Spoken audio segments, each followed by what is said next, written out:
തോറ്റ വിഷയം ഏതാണ്? പറഞ്ഞേ. ഈ ഡോക്ടർ തോറ്റ വിഷയം ഏതാണ്? കണക്കായിരിക്കും അല്ലേ? പിന്നെ പറയാ, നിങ്ങൾ ഉത്തരം പറയാം. നിങ്ങളുടെ മനസ്സെങ്ങും പോകാണ്ടിരിക്കാൻ വേണ്ടി ഞാൻ ചോദിക്കുന്നത്. ഈ ഡോക്ടർ തോറ്റുപോയ വിഷയം ഏതാണ്? ഉറക്കെ പറയുന്നേ. സ്വന്തം ജീവിതം എന്ന് പറയുന്ന വിഷയം. എൻ്റെ പ്രിയപ്പെട്ടവരെ, അപ്പൊ നമ്മൾ നമ്മുടെ മക്കൾക്ക് ആദ്യം പഠിക്കാനും ജയിക്കാനും പഠിപ്പിക്കേണ്ട വിഷയം ഏതാണ്? മലയാളവും ഇംഗ്ലീഷും കണക്കുമാണോ? അല്ല, സ്വന്തം ജീവിതമാകുന്ന പരീക്ഷയാണ് അവർ ജയിക്കേണ്ടത്. ശരിയോ തെറ്റോ?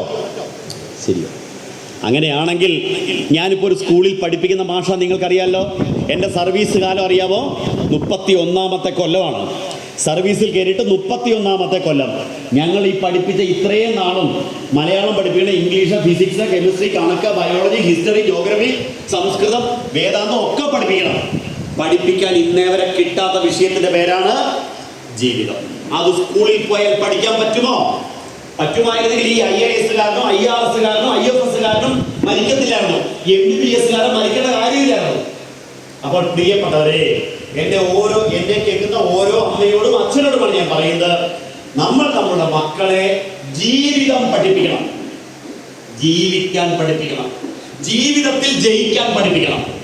ബാക്കി ഏത് വിഷയങ്ങളും തോറ്റാലും ജയിക്കാനുള്ള വഴിയുണ്ട്. ജീവിതം തോറ്റാൽ പിന്നെ ജയിക്കാൻ പറ്റത്തില്ല. പറ്റുമോ? പറ്റത്തില്ല. അപ്പൊ അതുകൊണ്ട് ജീവിതത്തെ ജയിക്കാൻ പഠിപ്പിക്കണം. അതാണ് ഏറ്റവും പ്രധാനം. അതിന് ഏറ്റവും പ്രധാനപ്പെട്ട വഴിയാണ് ആത്മീയത എന്ന് പറയുന്നത്. ആത്മീയത, അതാണ് കുട്ടികൾ ഇനി പഠിക്കേണ്ടത്. നമ്മുടെ മക്കൾക്ക് കൊടുക്കേണ്ട ഏറ്റവും വലിയ വിഷയമാണത്. ആത്മീയത എന്ന് വെച്ചാൽ സ്വന്തം ആത്മാവിലേക്ക് അവൻ നോക്കുമ്പോൾ അവന് മനസ്സിലാവും, ഞാൻ ജയിക്കാൻ പറ്റുമോ, ഞാൻ ആരാണ് എന്ന് അവന് മനസ്സിലാക്കാൻ പറ്റും. ആത്മീയത എന്ന് പറയുന്നത് എന്താണെന്ന് അറിയാമോ?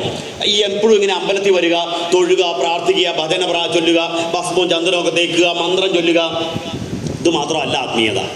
നമ്മൾ പിള്ളേരോട് പറയാം, മോനെ അമ്പലത്തിൽ പോടാ, കുളിക്കടാ, വിളക്ക് വെക്കടാ, നാമം ചൊല്ലാ. പിള്ളേർ പറയാ, അതൊന്നും എനിക്ക് നേരമൊന്നുമില്ല, അമ്മ ചെയ്താൽ മതി എന്നവർ പറയുന്നുണ്ടെങ്കിൽ അവർക്കറിയത്തില്ല.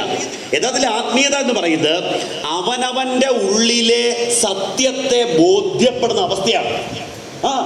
നമ്മുടെ ഉള്ളിലിരിക്കുന്ന കരുത്തിനെ തിരിച്ചറിയൽ. ഉദാഹരണം പറയാം. ശ്രീരാം